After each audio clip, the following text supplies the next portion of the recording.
So we're on the roof of the Reuters building here in the heart of Canary Wharf. I've brought Robert Cole, assistant editor of Reuters Breakingviews, up to the roof with me, not to cast him off in response to his acerbic wit all year, but to talk about your predictions for 2013. And there are some 36 pieces that you've put out, and we want to pick out 3 or 4 of those and have a really good look at those. And I want to start, Robert, if I could, with the equities piece.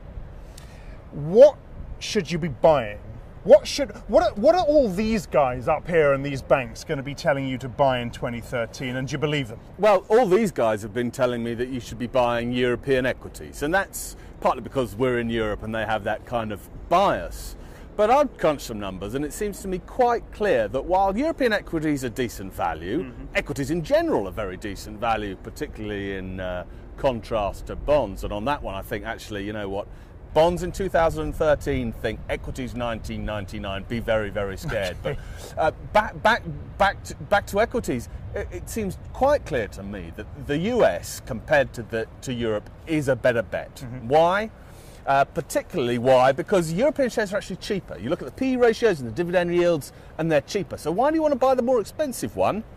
Earnings growth. Earnings growth. Right. And the US, Right. it seems to me, has a better, well, I know it has a better track record, and it seems to me looking forward, the earnings growth that comes in the future will be better. You say you've crunched some numbers. Breakingviews has got a calculator that we can use to take a look at the kind of growth you're talking about. And what sort of growth are we talking about, and how much better is that growth going to be than we're seeing in Europe? Well, we got about 12% in the US over a period of 10 years. We've got a little over 10 or 11% in Europe. So, it's not that much, but if it's my pension fund money, I'd prefer, well, I'd have it in both, but I'd like a little bias towards the US.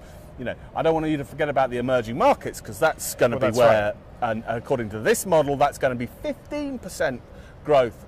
Robert, let's walk, because there's a great view of the banks here, and I want to talk about the possible survivor CEOs of the banks.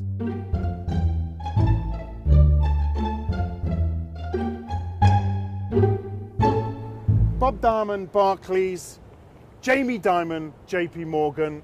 Robert, we're surrounded by the banks. Brady Dugan, of course, it's Credit Suisse just over there. Who's going to survive next year? And Goldman's not too far away as well. Right. And so we're going to have a look at all these 4 survivors, if you like, of the 2008 plus crash. Now,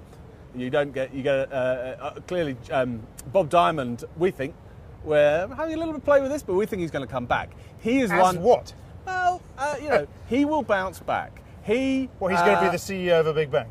He may well have a very, very big job. We think it'll be in the US.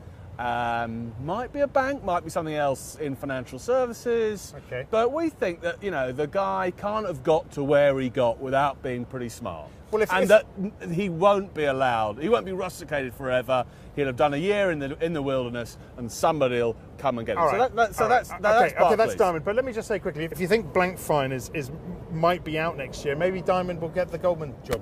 Well, if that one comes true, I'll buy you a pint. Well, let's do a little bit of exploring up here. I hear there's quite a nice view of the wharf from up here, so we'll carry on our conversation when we get to the top here.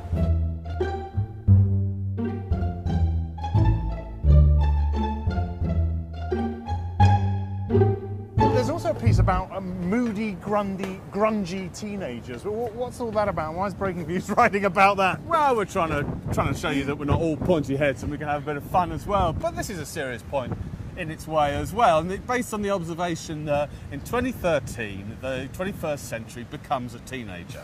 And what comes with teenagers, but suddenly the year isn't going to talk to you. They want money, but they also think that everything you do is stay up bad, all night, right? Yeah. They stay up all night, they wear very, very unsuitable clothes, they have an obsession with mobile telecommunications. What's the 21st century going to be getting high on? Monetary stimulus. There you go. Right? Okay, so it kind of fits together, and we make the point here that actually, you know what, it's only a phase, we hope.